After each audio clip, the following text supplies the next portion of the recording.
Good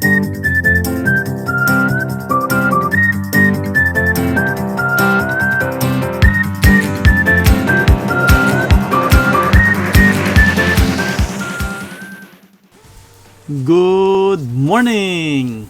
Welcome to Lemon Juice for the Soul. This is our regular midweek devotion. Donkey within you. Let's go and read our first verse this morning in the book of James chapter 1 verse 14. Before that, there is a big misconception about temptation. Some people says that they are being tempted by the Lord. But James explains it this way. Temptation comes from our own desires, which entice us and drag us away. So James is explaining that we humans, we have our sinful nature. And temptation came from our own. It says that temptation comes from our own desires, which entice us and drag us away. Verse 15, these desires gives birth to sinful action. So, again, temptation comes from our sinful desire, and that desire turns into action. Continuing, and when sin is allowed to grow, it gives birth to death. So, temptation comes from our sinful desire, and that desire becomes an action, and that action, when it grows, it gives birth to death, or it results to death. So, sin always results death. So, that's the big problem. And Jesus gives a solution for that. In the book of Matthew chapter 22, verse 37, Jesus replied, "You must love the Lord your God with all your heart, with all your soul, and with all your mind. This is the first and the greatest commandment." So Jesus is trying to tell that we need to love God with all of our being. Meaning, we have to put God on top of everything. And then, Jesus continued, a second is equally important. Love your neighbor as yourself. Meaning, we have to love other people like how much we love ourselves. So, the big problem will be solved if we will put God on top of everything, loving God with all our heart, all our soul, all our mind, and loving other people like how we love ourselves.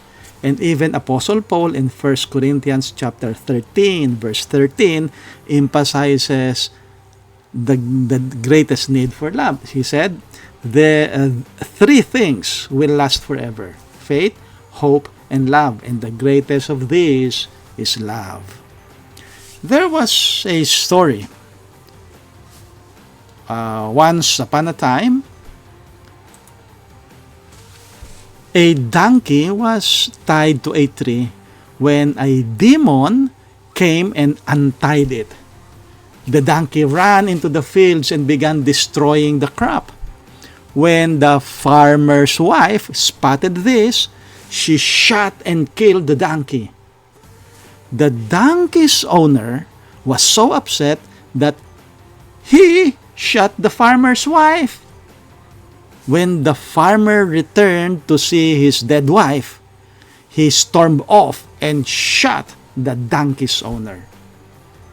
The wife of the owner of the donkey asked her sons to avenge the death of their father and go and burn down the house of the farmer. The boys went in late evening and gleefully carried out their mother's orders, assuming that the farmer too would have been burnt alive along with the house. Sadly for them, that wasn't the case.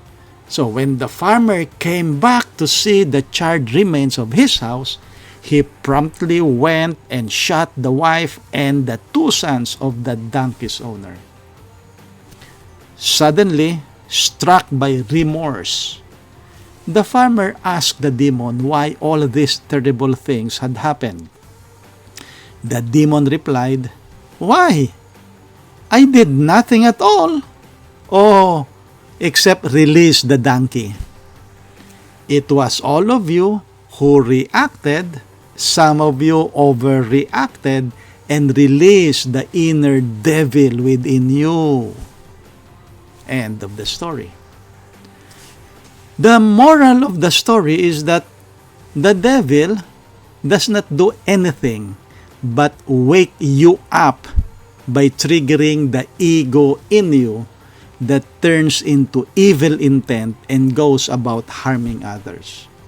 So, the next time you are in a situation, before replying, before responding, before reporting, before rebuking, or even before avenging revenge, pause and think.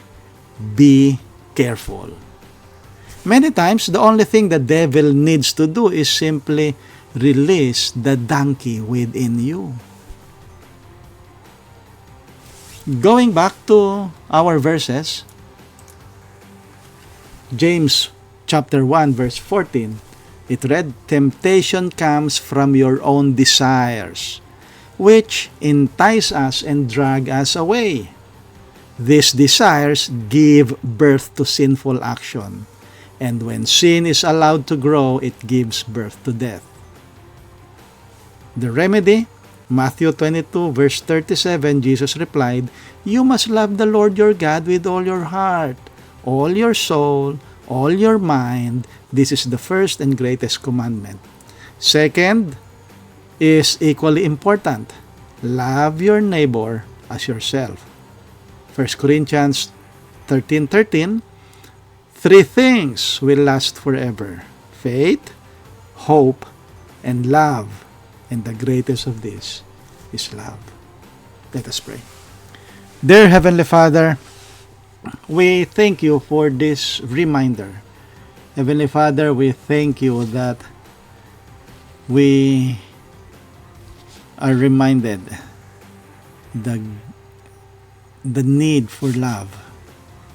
Heavenly Father, we come before you and confess that we fail so many times because we are being dragged and enticed away by our evil desires. We let our sinful nature reign over us. Heavenly Father, help us. Help us to always see things clearly. Heavenly Father, we come before you and we ask for your Holy Spirit to continue to work within us. Heavenly Father, continue to change and give us and make us a new creation, because only that can change the output of our life. When we put our faith and surrender everything before you and put our faith on what Christ did on the cross. Again, Heavenly Father, we thank you so much and we give you all the honor in the mighty name of your Son, Jesus Christ. Amen. Good morning!